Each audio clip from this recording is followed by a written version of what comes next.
Son, thank you for Morning, Chairman joining us, Houston. and thank you for the job you did on the big budget hearings. It was very informative. And Oh, thank you. we have some new members here, and this is the first time they've sat in on uh, a committee meeting of the economic development. So the floors are yours. Just tell us what you'd like to tell us. Great. Chairman Houston, thank you so much. We appreciate all your support over the years. You've been a terrific advocate for economic development, not only in your area, but really across the state. So for those of you who are new to the committee, let me say thank you for your participation. We're excited to work with you. And I've got John Moffitt here with me, my CFO. John is the guy who actually knows what the numbers are. I just pretend like I do. But he is the best in the business and has done a terrific job for us. So if you have follow-up questions, I'll make myself and John available. We're happy to sit down with you anytime and go over what we do and really how we help jobs grow across the state.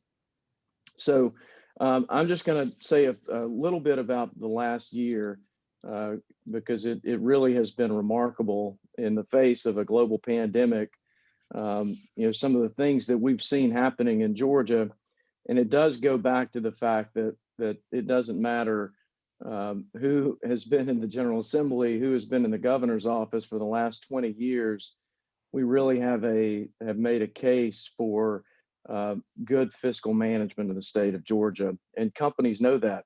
Businesses see it, and we have momentum right now and a reputation not only nationwide but worldwide for being pro-business, and that has helped us continue to grow throughout this pandemic. And I want to commend Governor Kemp and the General Assembly for how everybody has pivoted to keep the economy open and allow jobs to grow.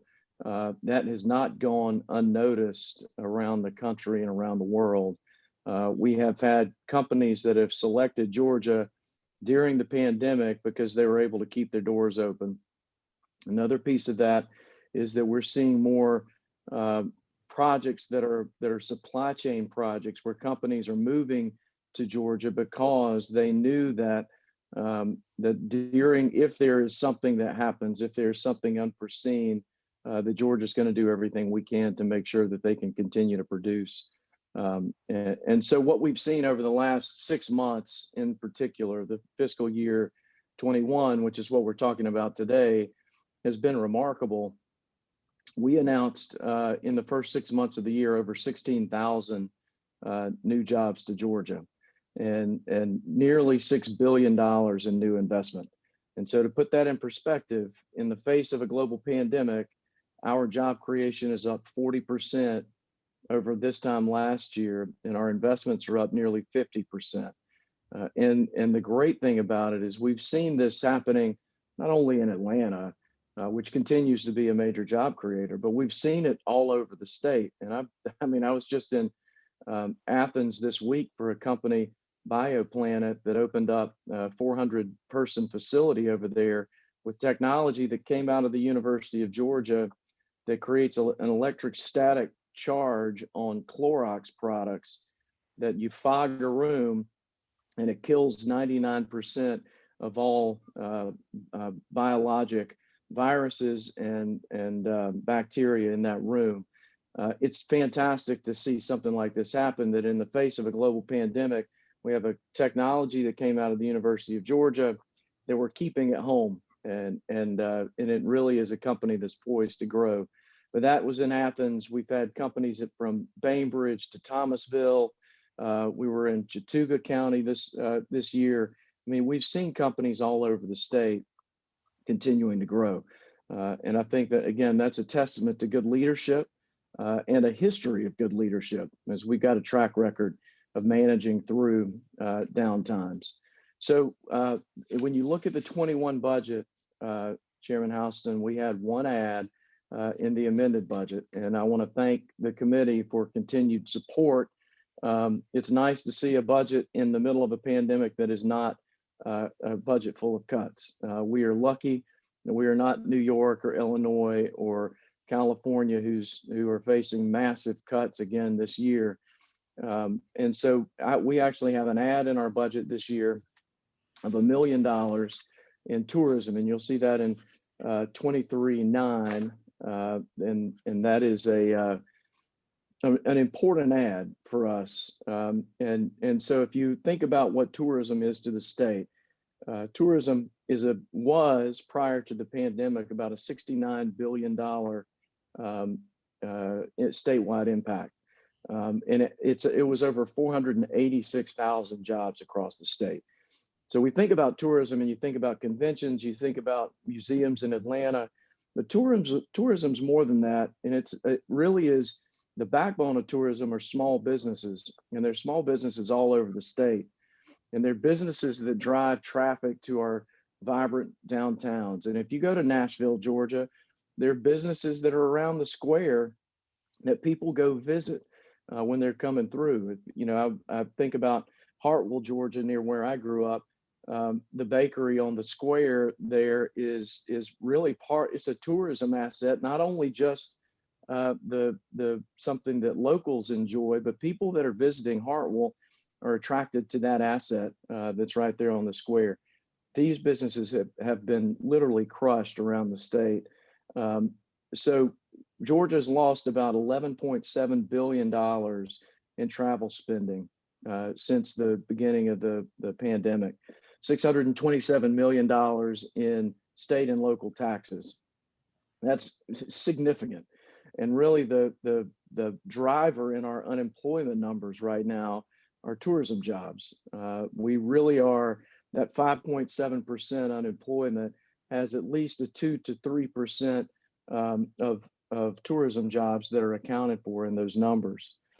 So the issue that we face too in tourism is that we rely on our partners. Georgia, we make the most of what we have budgeted.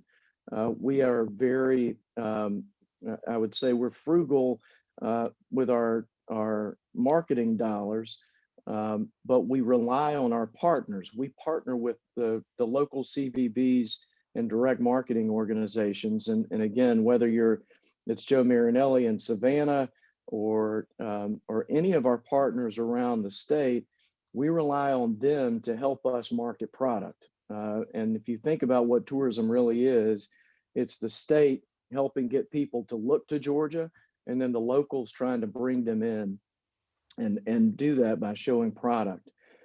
So whether you're in Savannah or Columbus or Thomasville or Helen, they're all facing major trying times and cuts to their marketing budgets. And so you guys have all seen that. You've seen it you've heard it from your locals, you've seen it from downtowns. The convention and visitors business has practically dried up. And so what we are trying to do is position ourselves over the next year to capture the travel that is going to start back. As people get vaccines, as we see the rollout happening across the state, first of all, we want to make sure that Georgians explore Georgia. They stay at home. They go to their state parks. And again, I mentioned this in the committee hearing this week. Martin Williams has done an amazing job with our state parks. We have the best state parks in the country. And so I'm really proud, as a user myself, I'm really proud of that asset. But let's keep Georgians going to those parks. Let's keep Georgians going to downtowns across the state, and let's keep them exploring in state. Every state around us is going to pump a significant amount of money into doing the same thing. They want travelers. They want to keep people at home. But then they're going to expand and try to get drive time markets, and we'd like to do that too. We'd like to, our first phase of this $1 million addition to our campaign would be focused on Georgia. The second phase would be focused on expansion to drive time markets, the Carolinas, Tennessee, Alabama, Florida. We offer a lot of things that Florida does not, and so we get a significant amount of travel coming north there too. And then the third phase would be looking to expand into other markets in the U.S. where we know people travel. When people get back on airplanes, it's nice to know that we can track them. We know where they're coming from, and we can target those markets with state dollars. We're going to use 50% of our of this campaign will be focused on marketing statewide, all product, and then 50% will go in matching grants to our local communities to help them try to get their message back out and to focus on travel again. So that really is the ad that's in FY21, and of course, I'm happy to take any questions on that, but any questions in general about the department as well. And I've got the expert, Mr. Moffitt, who can help me with that too. So again, thanks to the committee, Chairman Howson, thank you so much, and look forward to working with you. Do I have any questions or comments? Madam Chair, I do have a question. Representative Bonner. Hey, Commissioner Wilson, thank you for appearing today. The question I have is for those companies that have actually passed on Georgia over the course of the last year or a couple of years. What has been the feedback as to why those companies have not wanted to locate here in Georgia? Representative Bonner, that's a great question because there's no one answer for that. And we do follow up with companies. A lot of times the consultants that are helping these companies, we've got great relationships with, and we always ask, why companies didn't choose Georgia. It really depends on kind of the timeline for companies. One of the problems that we're seeing statewide is that we've been kind of a victim of our own success. We're missing good product. And so, when I'm marketing, I need a site, I need a building, I need quality product that's ready to go. And so we have filled up some of our very best sites around the state. And so one of the things that I think I'm encouraging communities to think about is a long-term strategy on product. The state's never going to come in and dictate what a community should do, whether it's build an industrial park or communities have to make those decisions themselves. But I am encouraging communities to look at that because when companies come in right now, a lot of times they've made a decision to move, and it's speed to market. They're trying to get up as fast as possible. And so when you're in that process, if the extra months that it's going to take for us to grade and grub a site is, that's lost dollars for them. And so we've seen some of our surrounding states, Tennessee, Alabama, and South Carolina, the state has actually gone in and purchased major mega sites and has got them ready to go. And so they are giving sites away. And so that has been an issue too. When you look at major mega projects, so you're talking about projects of 1,000 jobs or more, some of the states around us are in the real estate business and they're handing out these sites that are ready to go. And then you get into just the incentives, and our friends in South Carolina are known to have, they will put a lot of cash on the table, and Georgia doesn't do that. We feel like we have invested in our technical colleges. We've invested in our university system. We have the world's busiest airport. We've got the best port in the country, the most efficient port in the country. We've got assets that we as a state have invested in. We feel like the taxpayer has already streamlined the process for these companies. So we're never going to put the most cash on the table. And honestly, the companies that really need the cash up front sometimes are not companies that we're excited about participating in. If that is your most really the most important thing that you see, because we know that if you're looking over the next 50 years, you're going to do better in Georgia than you're going to do in our surrounding states. And so those really are kind of the reasons that we see. They're always intangibles. I had one company that was looking at moving a headquarters, and the CEO just happened to live in Charlotte, and so they ended up going to Charlotte instead of Atlanta. But it really you run into things like that.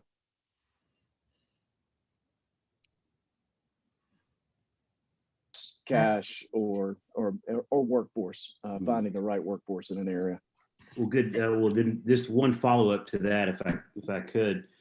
So for instance, in the last, say, 2 years, are you aware of any company that whose direct feedback as a result of not coming to Georgia was a result of any sort of social policy or law that we enacted here in Georgia? We very rarely hear of a company saying specifically, all right, this is the reason is that X passed. But I do know that companies cut us from consideration based on policies that have been passed. Yes. I have any other questions? I have a quick question. Yes, ma'am. In rural Georgia, a lot of us have state parks in our area, and we've been so excited about the influx of people coming to state parks, and we appreciate everything that Commissioner Williams have done. How do y'all work with the Department of Natural Resources in promoting state parks? So we have for years had a marketing partnership with the state parks, and we work. They of course maintain the fantastic product, and we push that product out. And so that is. I didn't. Do y'all do it in? I didn't. Do y'all do it in advertisement or Yes, ma'am. I didn't know if y'all. Well, I know you were probably as excited as I was to see the write-up about Reed Bingham State Park that's in my district in Forbes magazine. Oh, that's And fantastic! Yeah. It was in the June Forbes, the August Forbes magazine. That's right. Reed Bingham State Park was listed as one of the 6 underrated southern destinations for nature lovers, and had some real nice things to say about Reed Bingham State Park. And I just wish we could promote things like that. When a national magazine like Forbes recognizes it, I hope we can really promote it in our state too.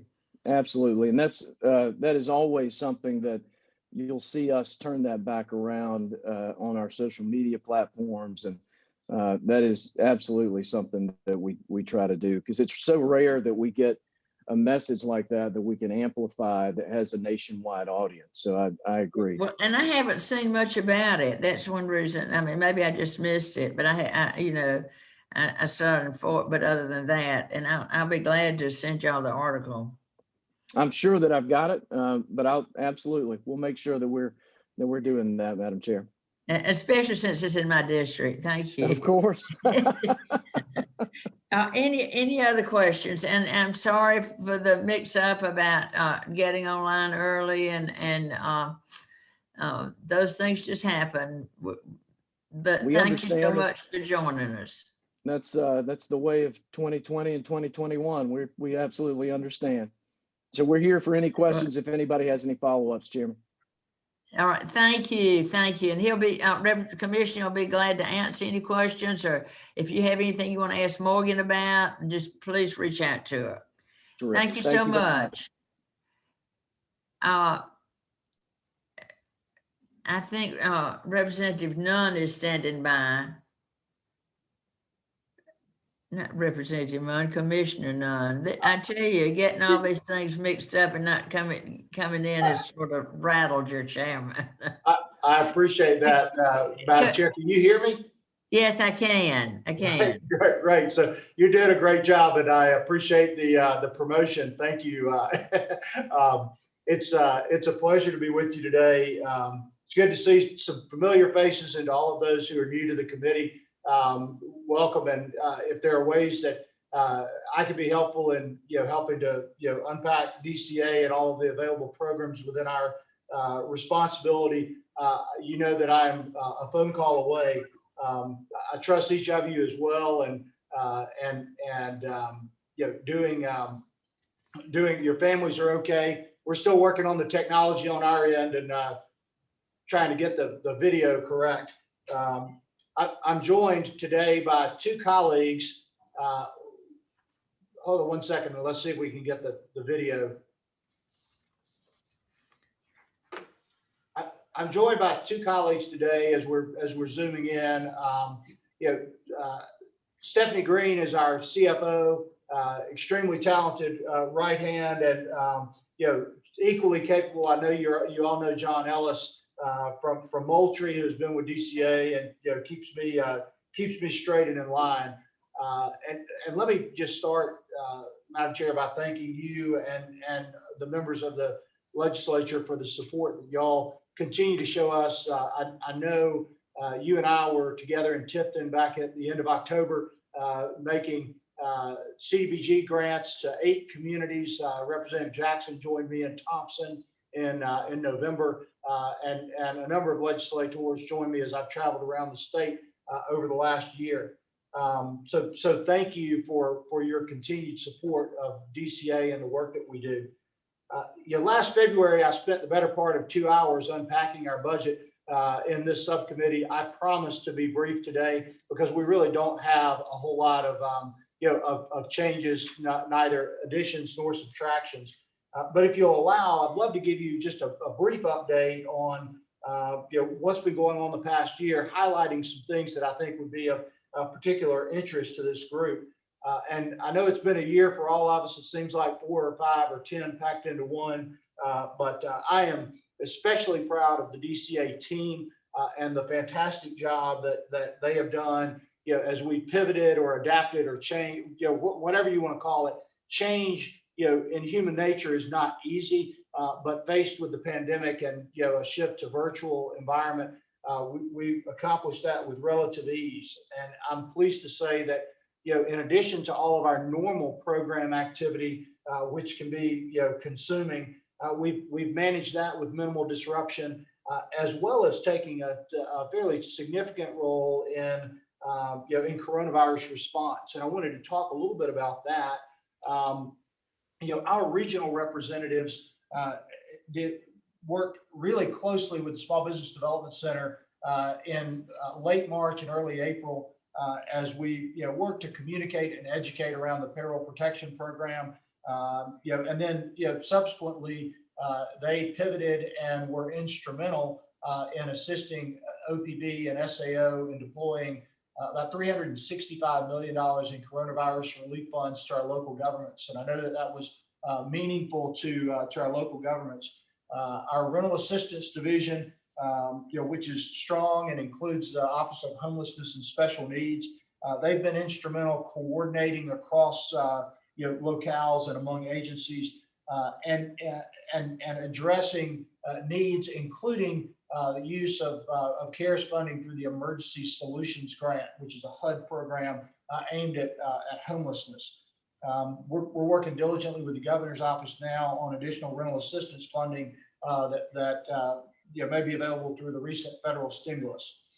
And on the broadband front, which I'm going to talk a little bit about later, our team has worked very closely with the Department of Education to identify unserved student households and to effectively deploy remote learning resources, in the areas of greatest need.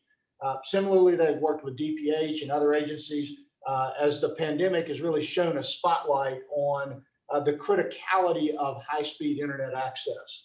And again, I'll speak more to that momentarily, but operationally, DCA has functioned in a somewhat hybridized environment since June 1st, when we began to return to the office with approximately 25% of our workforce on premise at any given day. Our managers have figured out how to rotate people who need to be in the office to function, even if that's only on occasion. We've also transitioned some of our people to a full-time permanent working remote working environment. However, that was done strategically, not just at the whim of the individual, but as we reimagined the future needs of our relatively complex organization. As a result of that, we were able to effectively integrate the Historic Preservation Division from DNR into our existing real estate footprint with no additional expense. And you may recall from our FY21 budget that the transfer of HPD from the Department of Natural Resources to DCA was a significant line item. I'm pleased to report that this transition is going well. We're still working through some of the technicalities, but we were able to move quickly to absorb 26 new employees and all of their program activities on July 1st. I'd be lying to tell you that integrating is not a challenge in the midst of a pandemic, but I'm proud of the work that all of our team has done in this regard. And we completed their physical move in mid-December. We're still working on some of that process as it involves kind of the voluminous files that come with them, and as well as navigating some of the reintegration of technology. Now, I touched on broadband, and I want to come back. That was another significant topic last year, and we have certainly covered a lot of ground in the last 12 months. If you had told me a year ago that this subcommittee was going to be meeting virtually today, even despite some of the glitches, I think I would have betted against it. So, we've all learned a lot over the last 9 months. And while I don't have enough time to unpack all of and highlight all of the excellent work of the Georgia Broadband Program, Dina Perry and her team have been extraordinarily busy, and I am very proud of them. We rolled out a first of its kind location-based broadband availability map in June, on time, on schedule. And the timing of this initiative could not have been more fortuitous. While the team was still working on some quality control and presentation details, we had the data in March when the world rapidly pivoted to virtual.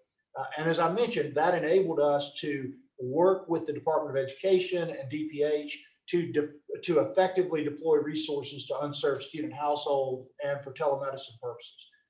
Simultaneously, our team and that data were able to provide technical assistance to local communities and support a variety of deployment initiatives, some led by the private sector, some supported by federal funding. We had 5 successful Reconnect applicants that were awarded last year, totaling nearly $27 million in USDA funds to serve approximately 7,500 Georgia households.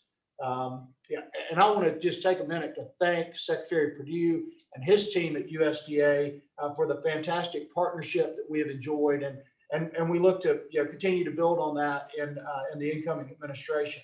We've also worked diligently with the Federal Communication Commission and Georgia's congressional delegation to ensure that Georgia was fairly represented in the FCC's Rural Digital Opportunity Fund. They did an auction in the last quarter of last year, and of more than 507,000 unserved locations in the state, and we know that number because of our mapping effort. Of those, approximately 180,000 were eligible for round 1 of RDOF funding. In December, we were excited to learn of 15 successful bids for more than $326 million in RDOF funds, which are intended to serve approximately 179,000 Georgia households. Now, this process is ongoing, and I'm not going to get into the complex details, but assuming that everything plays out as we would hope, that should result in acceptable quality broadband service for approximately 1/3 of Georgia's of the unserved population in Georgia. So that really brings me to our amended 21 budget, and I'll refer you to on your tracking sheet to line item 16.15.1, where you'll find our only budget request, and that's the governor's recommendation for a $20 million add to the One Georgia budget to provide for broadband grants to further this great work. And I should probably remind all of you that in the legislation that spurred the Georgia Broadband Program, SB 402 in the 2018 session, we were directed to develop a grant framework in the One Georgia Authority, which we did. Those grant program rules were passed in June of 2019 and enacted, but at the time we didn't receive any funding because we have taken a deliberate approach to first identifying the need, hence the mapping effort.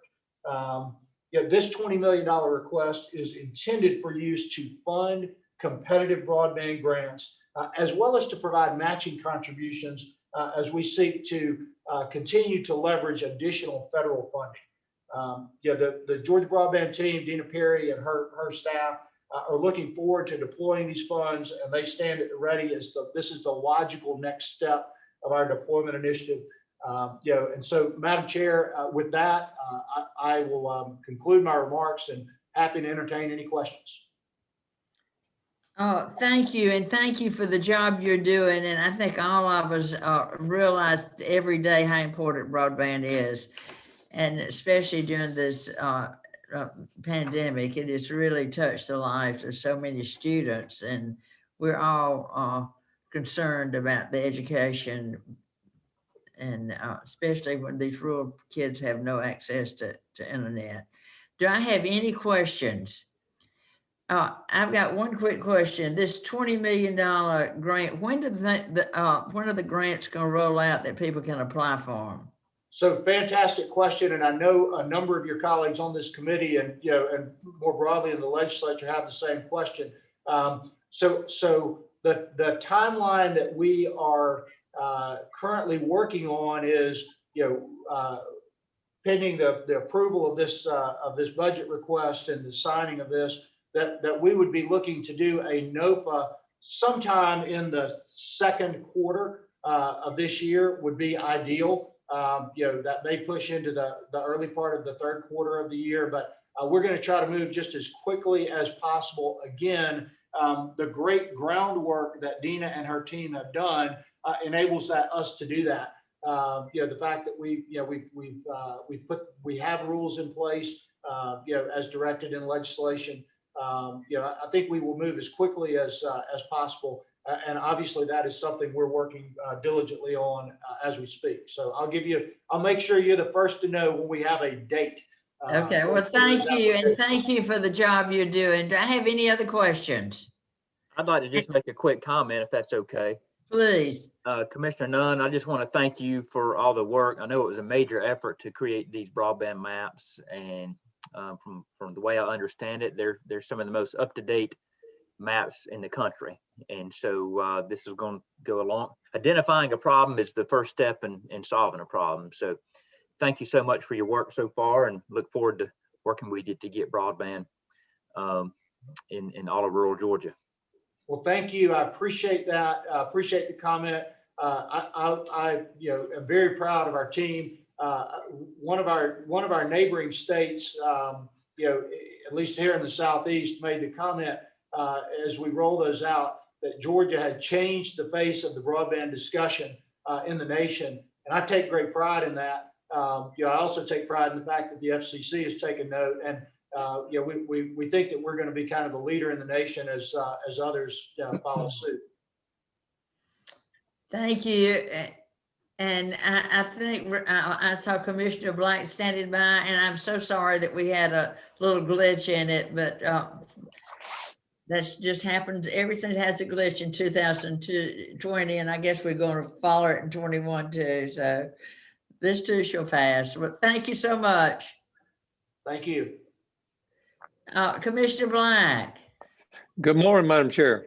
Good morning. Good morning. I'm sorry we're a little late getting started, but maybe we're back on track again. I'll do everything I can to help my part of that. How about that? Okay, well, good. We've got a few members that joining us on this committee, but I think they all know you, Commissioner.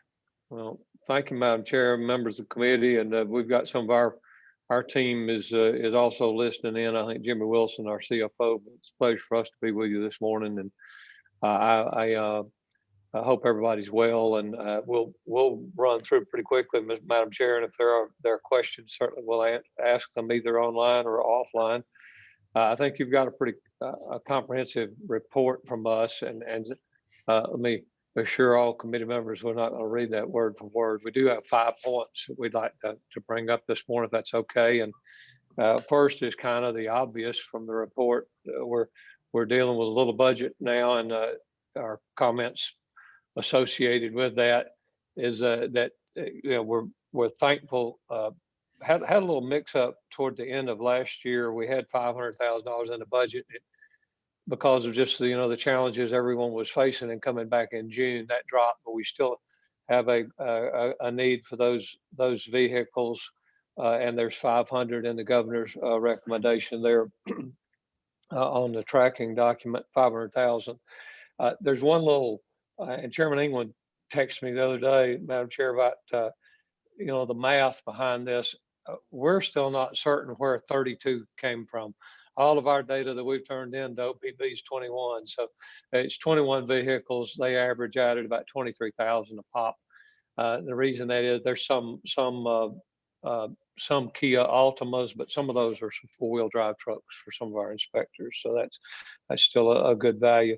There's also $1,750,000 for the Ag Center. I think all of you are aware of the challenges we've been facing there. And my understanding is Stephen Shimp's a little later, and he may have some additional updates for you. But the Ag Center is actually attached to us. So those are the two additions. And that kind of finishes point number one. But I had four other real quickly to touch base to see if it's possible in this budget to address even ahead of time some of the requests that we've got moving forward for the next fiscal year. First of all, if any of you were on, those of you were on Tuesday, I said this about our team. We get to work with heroes every day. There's a lot of heroic work all throughout this state, this government, and the private sector as well. But when we went under the first executive order, our folks went to work they put a mask on and went to work the next morning. Terrific work out of our laboratories in Tifton all throughout the season. Actually, record work during very difficult times. But keeping stores open, doing the things that we do every day, that's what our team did, and they've done it safely. Like some of our other people that you'll hear presentations from, we've learned how to, even from the office standpoint, it's going to change our operation because of what we're doing this morning. We've done it effectively, done it efficiently and safely. But I ask you to help our folks. If there's a way we can help these heroes, we need to help them. We've got a plan that we've turned in for the big budget, but if there's any kind of room in the small budget to even do a little help for the fourth quarter, we would appreciate that. And I think we've got you a good plan. It's a meager plan. It really addresses our starting salaries and middle management, and so we'll certainly could talk about that more in the coming weeks. Our markets. Nothing, and Representative LaHood, here we were sharing. Okay, Representative LaHood on my screen, got a particular message to you because you're right below me, and it's a good reminder. We got into the discussion back in May and then on into June, Madam Chair, about the markets, but when we were faced with the 14% cuts. And that was a heavy lift for everybody. Y'all had a lot of work to do. We did too. I don't make any bones about it. Thomasville, we messed up. We were looking at some one-time expenditures. We were trying to make up that $6.8 million of our cuts. And Representative LaHood and others, that should never have been on our list. We made a mistake. I ask you to forgive me. We've corrected it. We're really excited about the progress we've made, not only on Thomasville, but the other markets that we identified. And we've got an overview for you there of the financial condition of just what we've done in the past 2 months. And I hope y'all are going to respect that. I'm really excited about what our team has done. A couple of highlights. We've reduced expenses in Cordele, working with the local community. We've tried to do this in the past, but the facts are that the message went out, and it did get everybody motivated. So that's a good thing. We've got community advisory committees in Thomasville and Cordele now, and I think it's going to really pay off for everyone. I'm excited about the progress we made in Augusta. We've basically been in the real estate business in Augusta. There's just not a lot of agricultural activity over there. But FPL Foods, our primary beef processing facility in the state, we've had them as a tenant in the past for some value-added products. But now we've got a 5-year lease that we've worked out with FPL to come back on the market. It's going to put Augusta in a $100,000 a year positive in the black for that. So that's it's an enormous lift. We're in much better shape this time than we were when we had these conversations back in June. And there's, Madam Chair, there's no money tied to this in the supplemental, but I did want you to give you a quick report on it. 2 other quick things moving forward for the little budget. Hemp, we will have more discussion when it gets to the big budget, but if there's a way that y'all could help us fourth quarter, we would appreciate it. We've got 200,000, but that's 200,000 to really run about a almost $600,000 operation. And so if there's some room fourth quarter to help us get started on some of these needs that are actually, required to have run this program properly, we would appreciate it. And then lastly, Madam Chair, we have some IT needs that we have proposed of using some of the gate funds for, but there's 200,000 one-time shot on helping build out some platforms, and I'll kind of conclude these remarks with this. I'm about to be in a 5-year strategic planning meeting with respect to IT today, where with some of our contractors and some of our IT and licensing folks. We've got a vision of consolidating our licenses where a person can go on. You can already do one of the early things we did 10 years ago is to make sure you get all of our license online. You can do that, you can pay. But we serve so many people that have multiple licenses with us. We'd like for that to be on one screen. We'd like to pay once, and we're hopefully going to come back and even change some of the codes where some of our licenses actually are consolidated with when they're due, because we have lots of different laws, lots of different things. I think 68 different licenses through our department. We're doing some strategic thought about that today, about how do we consolidate. But we do need to update some of those systems. It's a part of our maintenance and part of the responsibility of our state. It's not fee-based. This is where we actually need some help. So if there's some kind of help we could get on that fourth quarter, we sure would appreciate it. But Madam Chair, that's our quick presentation. Thanks for listening. I'd love to answer any questions and try to address those as we come. Well, thank you. Do I have any questions? One question I had to ask you. We put in some money. You asked for $780,000 salary adjustment, if Yes, ma'am. appropriated in the for your middle workers. Isn't that what you asked for? Yes, ma'am. For starting salaries, and maybe Madam Chair, I'm sure you'll remember. I wondered how you would distribute it. Well, there'd be I think it would be more merit-based, and it would be focused on starting salaries and on those middle managers of those, like folks that might be step 2 or 3 with respect to career inspectors. That's where we've got we have a compression between starting salary and those middle managers, and we need to move all of those upward in order for us to attract the talent that you expect us to have. We've got a great first string. I can put a team on the field any day, anywhere in this government, but particularly with the things that we do, because we're good people. Our problem is attracting and keeping that next generation, and I know that's not exclusive to us. Well, one thing too, could you get us a list of the starting salaries and the middle management salaries so we can sort of see where the gap is? Indeed, yes, ma'am. And Morgan, you may already have that, but we've surely been talking about it. Okay, well, that's something we want to look at, and I appreciate it. I appreciate the job you've done, and I'm so excited about the farmers markets, and hope we continue to see progress there. Yes, ma'am. We're excited about it too. Well, and I think, don't worry about making a mistake on Thomasville, because I think you brought attention to all this, and this probably wouldn't have happened if we hadn't threatened to close some. So, And I second, I second that, and thank you for the attention you brought to the farmers markets and the important role they play in our rural communities. So thank you for working with me and raising my level of understanding about it and how they all work.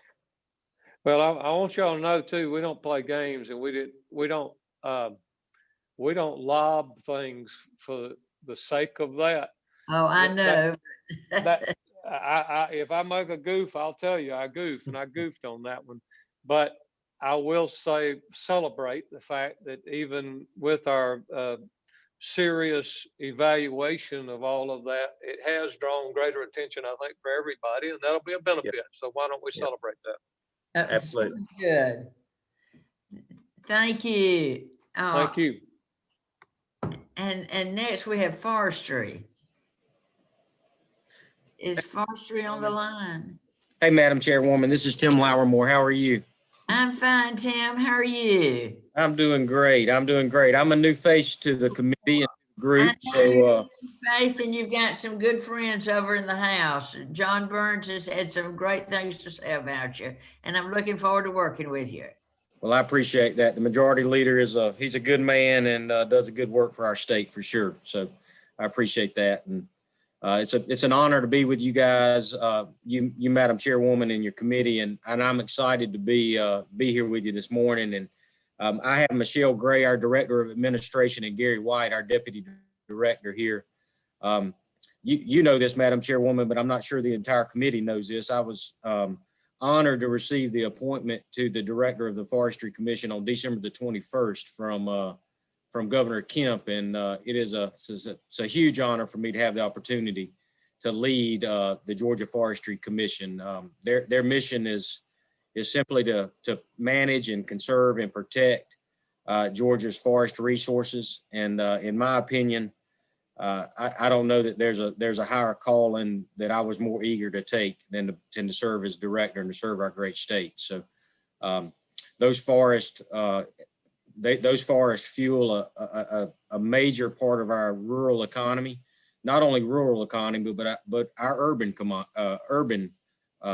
economies as well. So several 3 to 5 global forest products companies are headquartered in Atlanta, Georgia. And I think that's important for the committee to know. So, I'm a 20-year veteran of the public and private forestry sector. And I'm excited about coming back to the Forestry Commission, where I started my career about 20 years ago. So got a little bit of experience there. Well, it's good to have you back. Good to have you back. And I appreciate the job y'all have done. But I've got a couple of questions, and not that I'm trying to hurry you through. We were sort of late getting started and everything. So that's perfect. Okay, one question I wanted to ask. In the governor's budget, we have $340,000 for replacement of vehicles, 10 vehicles. Do you know what kind of vehicles we'll be replacing this time? Yes, Madam Chairwoman. There will be 10 trucks, and they're F-250s, and they will be primarily used for our chief rangers. Okay. And that they'll be equipped with pumps and water tanks for fire suppression. So we do need to make an ask related to that. And I know my understanding is Michelle's communicated with Morgan that we need to move that from line 20, I guess it's in section 26, line 1157, over to protection, out of administration. Okay, over to protection. Okay, well, Yes, ma'am. we'll get that moved down to protection instead. Great question. Great question. Especially since they'll be used as chief ranger. Yes, ma'am. The next thing I wanted to ask before I open it up to everybody else, the next thing, I'm not sure if I know you're new and might not be aware of this, but several years ago, I got the forestry department to start a program where we got unclaimed federal property. I'm not sure if you're familiar with that or not. And yes. At one time, I guess it's year before last, since the program had started, we'd gotten over like $67 million of unclaimed federal property.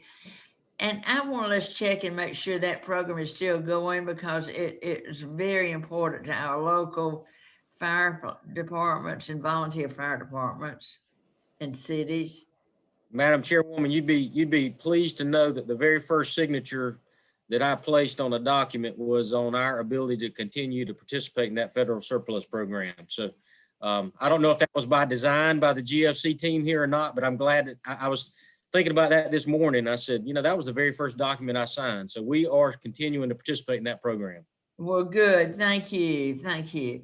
And and I think we need to make more people aware of it. And I do have some books in case any of the appropriation members want to see what counties and towns have gotten over the past few years and give y'all some insight on the program if you're interested in hearing more about it.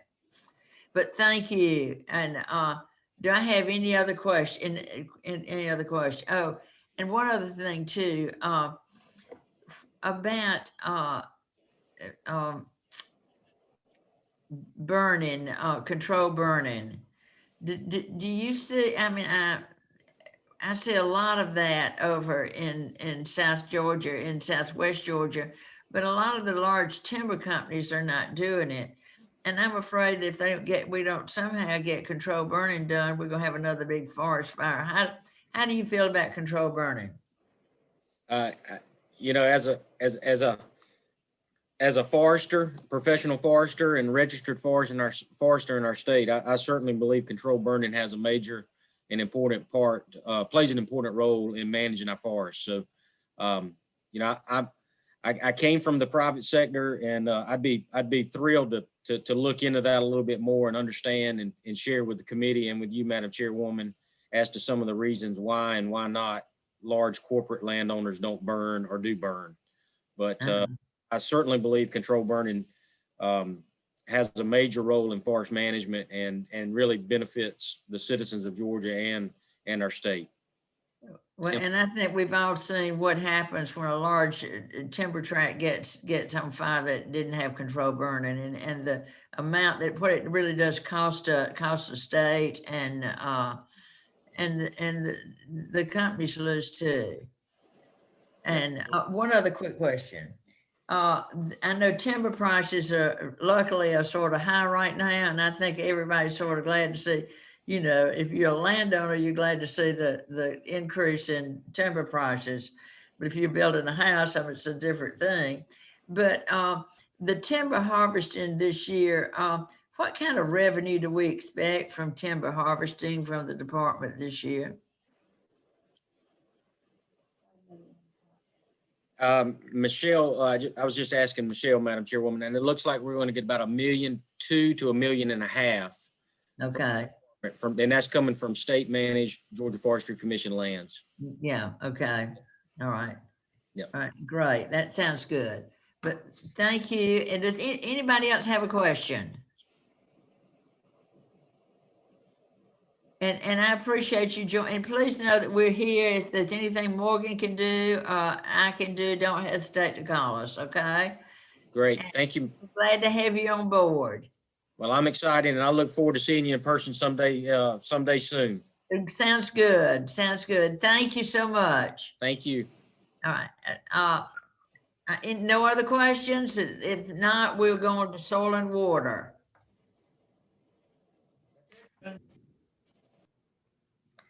I think soil and water. And soil and water is under, it's an attachment to agriculture. So you will see that under if you go back to your spreadsheet on agriculture, and you'll see soil and water. I'm just going, okay.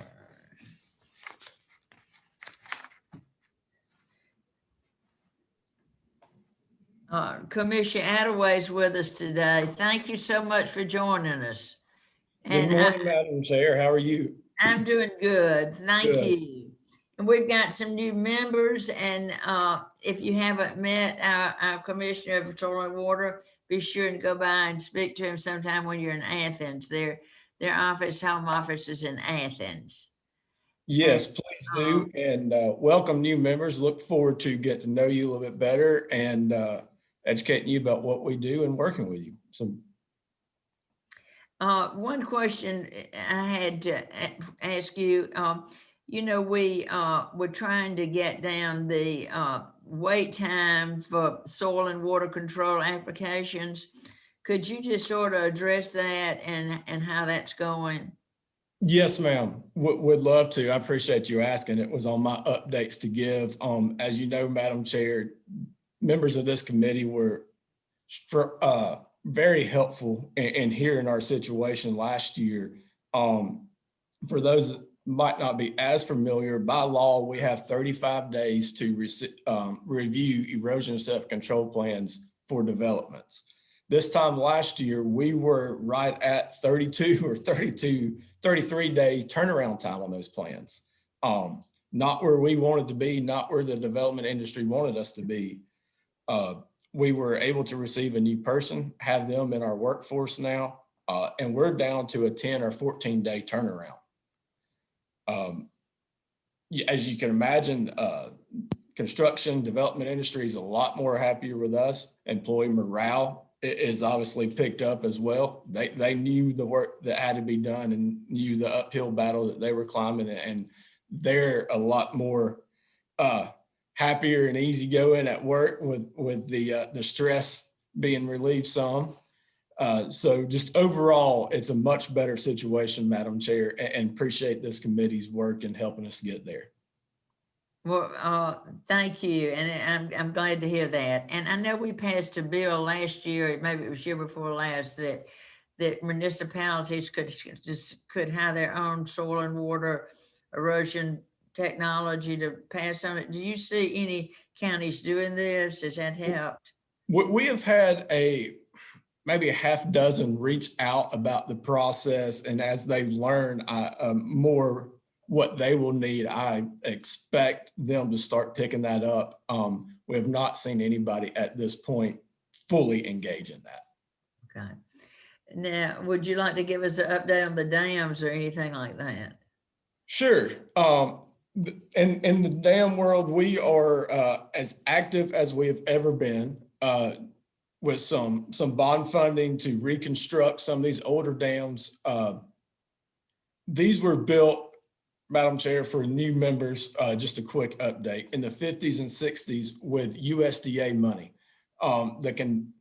The condition on spending the federal funds were they had to have a local sponsor. So at that time, our local soil and water conservation districts were the sponsor, which has now left them with the responsibility of maintenance and upkeep of these dams. We have 7 dams across the state that are either in rehab phase right now or will be by the end of 2021 to get permitted to live up to EPD's safe dam rules and regulations. Outside of the big rehab projects, there's also a need for just routine maintenance. Grass grows, trees grow that hurt the integrity of the dam. So we need to get in there and clear those off. For a while, we had no funding to do that. Last year, this committee and OPB recognized the need for that, and we were appropriated $1 million bond. I'm happy to report that through FY20, we worked on 26 dams and spent almost the entire amount of that dam that bond in 1 year. The big budget, since we're talking about dams, I'll go ahead and mention it, has another $1 million for the same type of work. So excited to see that continue. Also, we see it as a small investment if we're able to do $100,000, $50,000 jobs to upkeep these dams. Hopefully, we don't see ourselves in the situation with many more multi-million-dollar rehabs. Is our approach. Yes, ma'am.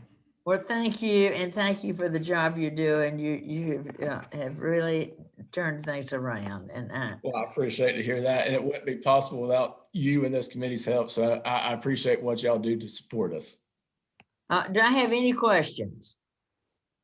Austin, can you hear me? Yes, Representative Tankersley. Director Ottaway, I just wanted to say thank you so much for all the hard work that you put in to resolve our issue with developers getting their plans back in a timely manner. I'm sorry, as I was taking note, the turnaround time now is 7 to 14. We can't understand you. Your sound's not coming through good on my end. Okay. Can I use the chat box? I can ask him later, but maybe if all you hear is thank you, and I'll ask you some questions offline later. Can't hear? Okay. We'll do it later. All right. Thank you. Thank you. Sorry, Representative Tankersley, I couldn't understand, but would be happy to follow up with you if needed. All right. Thank you. Something's wrong with your sound. I'm not sure what it is, but it's not coming through. Any other questions? Well, thank you so much for joining us and have a good day. Yes, ma'am, you too.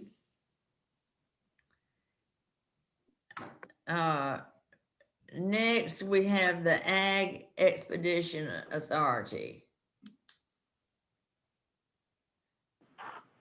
Good morning, Madam Chair. Can you hear us? Yes, I can hear you. Hear you great.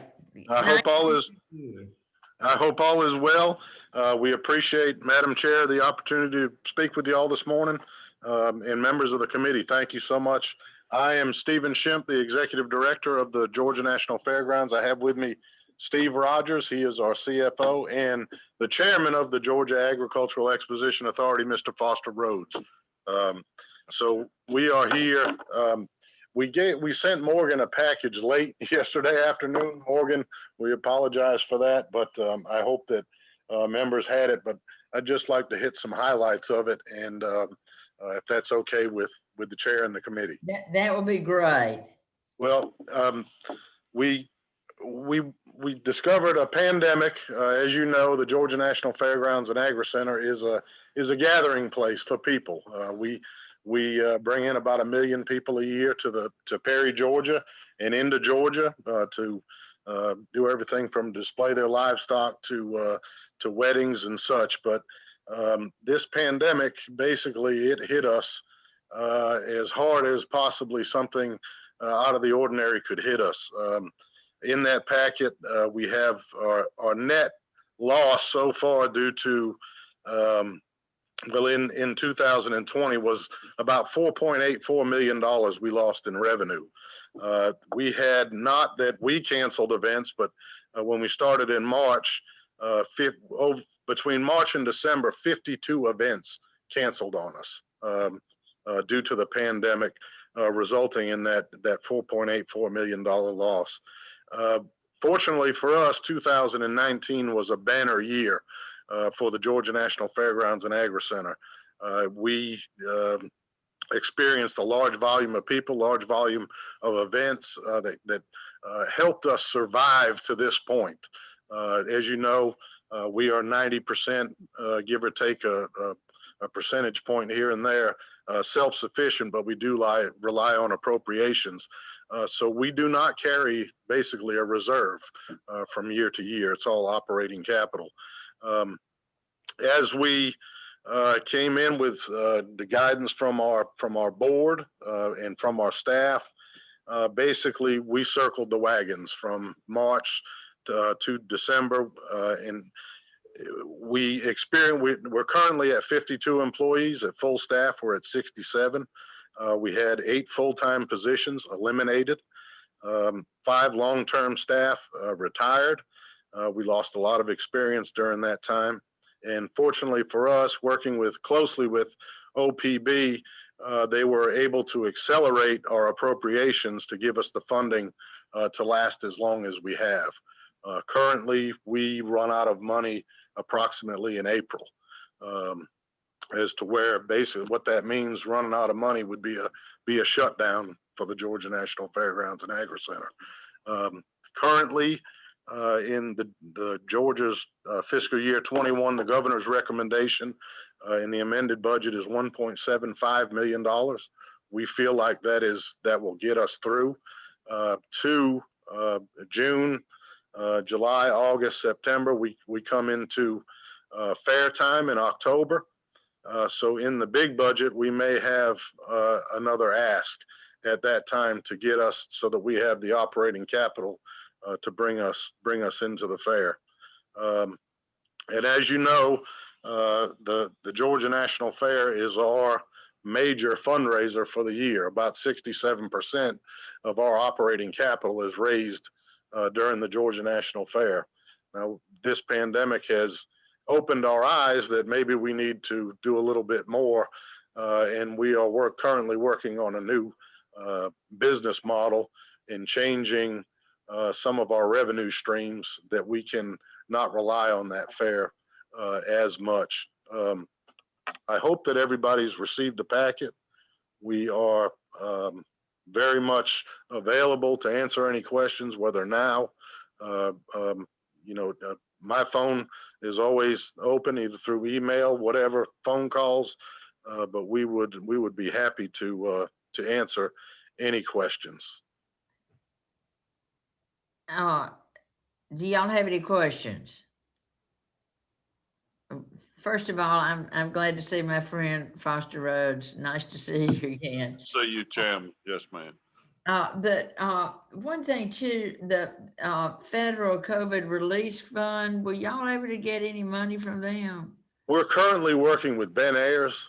He is the lobbyist for the state of Georgia. We're a member of the International Association of Fairs and Expos. They're working on it. We don't know exactly what the process is yet to apply for that funding, but we are working with organizations to help us with that. Well, in the first relief package, there was not anything for events and everything? No, ma'am. No, ma'am. We have yet to receive any funding. We do participate in the loss of business insurance through the state of Georgia. We're working with Mr. Mike Dameron. That possibly may be some funding coming from that. But other than appropriations, we have not received any funding from anywhere outside of the state of Georgia to this point. Well, I thought, to me, this is really an event thing that you lost your income on. And if a concert gets money, y'all ought to be able to get it. Yes, ma'am. We are of the same opinion. Thank you. Yes, yes. Well, maybe y'all do have a concert. Maybe y'all can claim that concert. Yes, ma'am. And we're exploring other events that we can possibly hold as this pandemic slows down. Hopefully, as it slows down, we're looking at a spring festival in May to hopefully bring us some additional income. But it is really, with this pandemic out there, we're hosting events that we can host safely. Yeah. And unfortunately, we are at the mercy of the event themselves. A lot of the events that we host are private, and if they cancel on us, we really have no recourse. So. Well, and I know, just you're taking a loss too, but the whole economy of the town has got to have felt it too.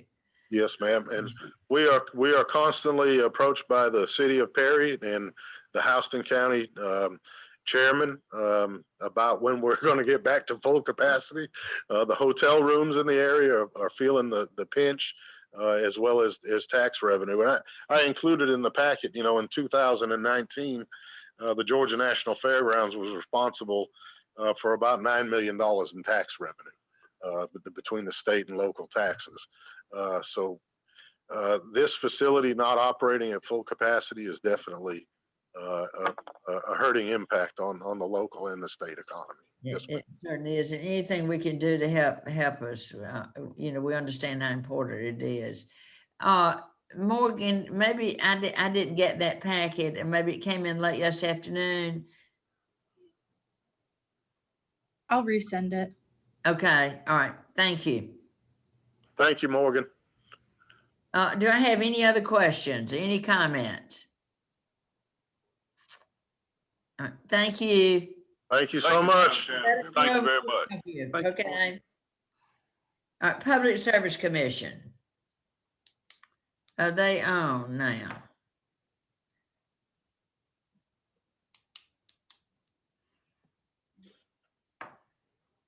Are we a little early for Public Service Commission, or I don't see Morgan on here anymore. I'm still here. I see Public Service Commission. Okay. How are you, Madam Chairwoman? Oh, doing great, Commissioner. Eaton, we've got some new members here, but I think they all probably know you. You've been around for a couple of years. Couple years. That's And I like the way y'all are social distancing. We're doing our best. Oh, good. Go ahead if you'd like to make some comments first before we get, and then we'll have questions later, okay? Okay, great. Yeah, that would be great. Thank you, Madam Chairwoman and members of the committee. I mean, obviously a lot's happened since last year when Governor Kemp had asked all agencies to reduce their budgets, and gosh, his request certainly was prophetic given COVID-19. To make the governor's requested cuts, the PSC, it was suggested the PSC would have to cut their budget by 14%, which we would have lost 5 full-time employees. Fortunately, thanks to y'all's help and the other members of the General Assembly, but specifically your committee, we did not have to go through that dire situation, making those big cuts. But as expected, the PSC did have significant turnover. 6 employees left or retired, and unfortunately 1 passed away. And gosh, we got some bad news. Had another one pass away last night from a heart attack. So sorry.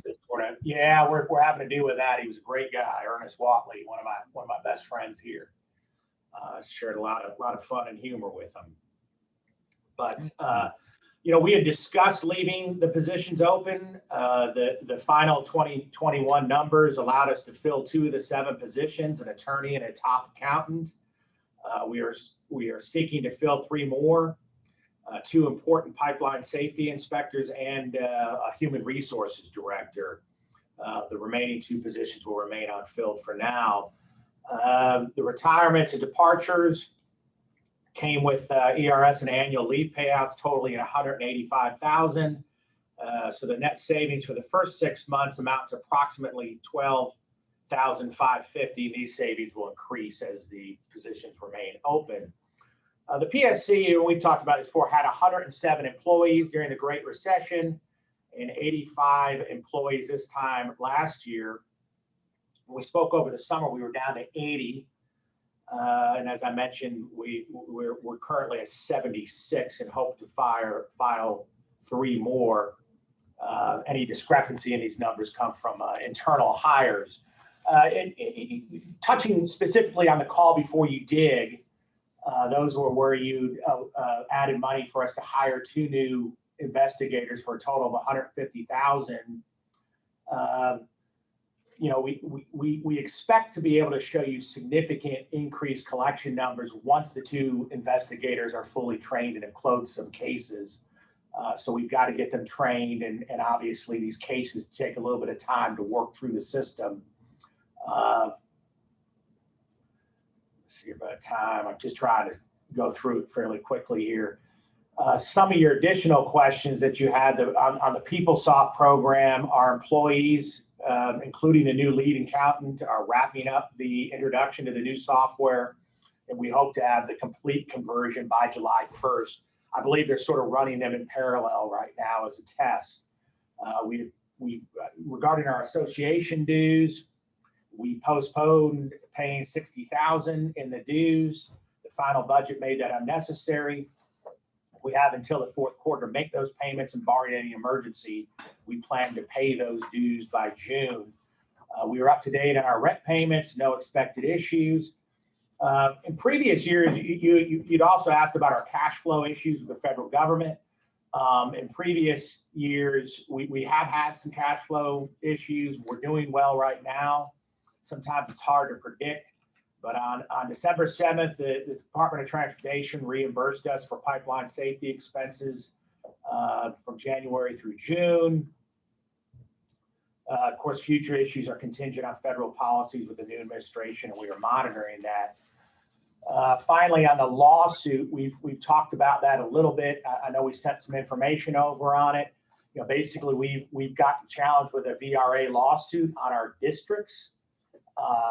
And that's gone to federal court. The Attorney General's office hired an attorney. It was decided by the governor's office that we were the agency that was most affected by it. And so they've hired outside counsel, Brian Tyson. I'm sure many of you know him. He's more than capable of handling it. We've been invoiced $35,000 so far on it. And Mr. Tyson believes his best estimate is another $100,000. So obviously at $35,000, we'd like that adjustment made for the little budget, and can discuss the $100,000 going forward. I'm not an expert in these types of lawsuits. There's different agencies that get sued a lot more than we do from a federal standpoint. Typically when we're sued, it's in state court, and it's somebody from the Attorney General's office that's doing it with us. But I've been told that generally whatever agency's tagged with it, they usually try to find those funds to pay for those attorneys, because it's simply outside of our control. And with that, that's my presentation.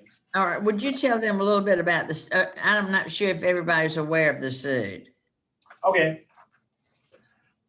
It's a Voting Rights Act suit, and the gist of the case is that when you have a 5-member body, well, when you have a multi-purpose person body elected statewide, it's unfair to do that. And because one party or demographic or whatever could end up dominating that body. And so although we have districts and they want us elected within the districts, that's not necessarily the essence of their complaint. Their complaint is, well, even if you didn't have districts, you should have them. And, it should end up being, perhaps 3-2 or 2-3, or it should be more fairly proportioned versus statewide. I've seen these suits play out on a county level basis, when they're electing county commissioners and city council. From talking with Mr. Tyson, I think it's somewhat unique that they're approaching it from a statewide basis. But of course, we're a 5-member body that's elected statewide. Well, I think that we need to look for that $35,000, because this is no fault of y'all's. That this was something that was passed by the General Assembly and into law, and I don't see how y'all are responsible for the legal fees, but that's the way it's always been done. And one other thing I wanted to ask. The Georgia Building Authority was charging y'all for the cafeteria, rent on the cafeteria. Is that still going on? It's built in our rent rate. Our rent rate went up, and it hasn't come down. Can you hear Mr. Pritchard? All right.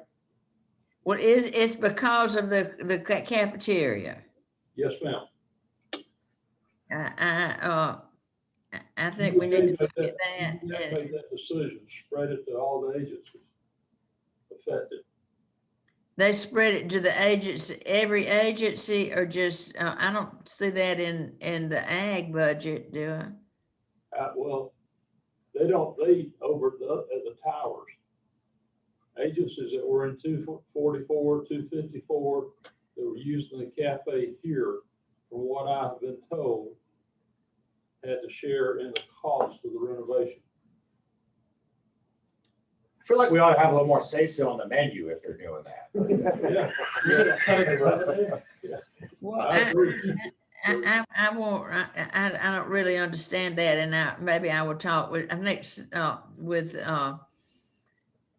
State Properties, and I think Sam Watson's over that. Maybe he can explain it, and we'll check into it, because we all use the cafeteria, and it's not like they're not charging a lot of money for your food, and it's not like McDonald's. And I do think we have good food, but anyway, that's something I just don't understand how, since everybody uses it, not just y'all. Right. And it's not the a prices went up on all the food also, man. I didn't understand him. What? Food prices went up and the quality didn't improve that much. Okay. But any other questions?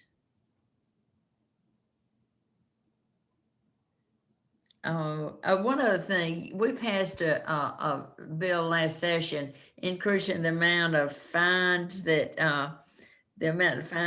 we charge, and it was supposed, the federal government was rating us because we weren't charging enough. Have they changed our rate any? Well, and I'm glad you brought that up because that was a big help, and I appreciate your help on that. For the 2019 federal fiscal year, penalized us 2 points on our audit, which worked out to $30,000 that we would not have been reimbursed. They also said that the 2 points would be increasing to 4 or 5 points in a year or two. Because of your bill, they will not be penalizing us any points in this matter for 2020. So we will save, depending on whether your glass half full or half empty, we'll save or not be penalized $30,000 to $70,000 this year, depending on how much they ultimately penalize the non-compliant states. So that bill was a huge help. Okay.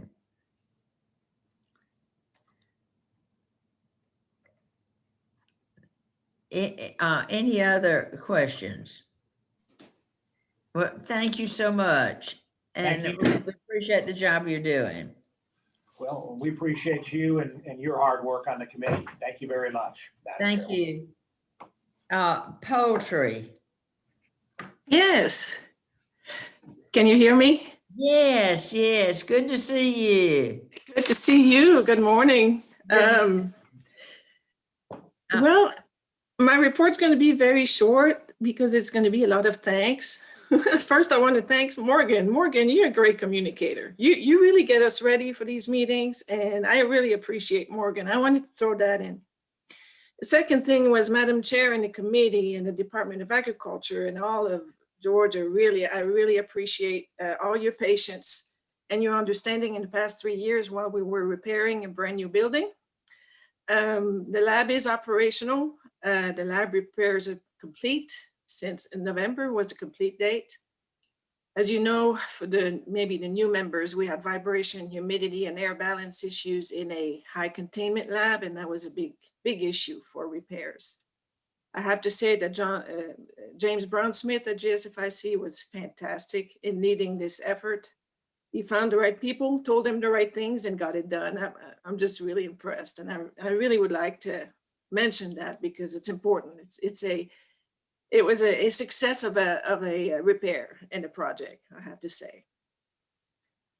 Our ask is about an instrument that is a large instrument for us at $62,000, and it's to ensure continuity of operations, really. We put these instruments in rotation for the avian influenza, mycoplasma, and salmonella testing, and in order to have continued operations and not cause any disruption to the industry, these machines have to be, replaced on a regular basis. So this is the reason for my ask this time. Well, is this a backup machine or a replacement machine? These machines, we're operating right now, but we'll put this one in rotation so that if one comes down, we have continuity of operations. It won't sit there. It will be in rotation with the others. We need two to make sure that if one breaks, the other one just picks up in that rotation. Okay, and now explain to committee too, if the one machine you have went down, what would it cost us? $62,000. No, that's for the new one, but in production of poultry. Oh, the test that this is used for is the PCR test, which is, it's interesting, the same test that we use for COVID. And these tests require these machines. If we stopped if the one we have broke, basically the industry is waiting on those test results before poultry can be moved to the processing plant or to, foreign countries for export or for interstate movement. So the tests that we run using the PCR for avian influenza and mycoplasma in particular are very, very critical for the industry to just continue their regular operations. And we know how important the poultry industry is for this state. And so you're asking for $62,000? Mm-hmm. Okay. Yeah, that's the cost of the machine. All right. it sounds like a very necessary ask. Yeah, it's probably our most urgent right now. Absolutely. Any questions? Well, that was very brief, but if you'd like to share anything else, I'm glad everything's operational and you got the poultry lab back going and everything. And I'm sorry you had the problems you did, but yeah, it's running smoother than it's ever runs. I'm just very pleased with all the efforts. It took a lot of headaches and efforts, but it was well worth it. I really would like to thank everybody for that. well, good. Thank you. And we will see if what we can do about the 62,000. Okay. All right. Thank you so All right, much. thank you. All right. Bye. Bye. If nobody has any questions, I think this was our last committee agency we were going to talk with, and I want to thank. If you have any questions, ask them now. If not, thank you for joining us, and we'll talk with you later. Thank you. Thank you, Madam Chair.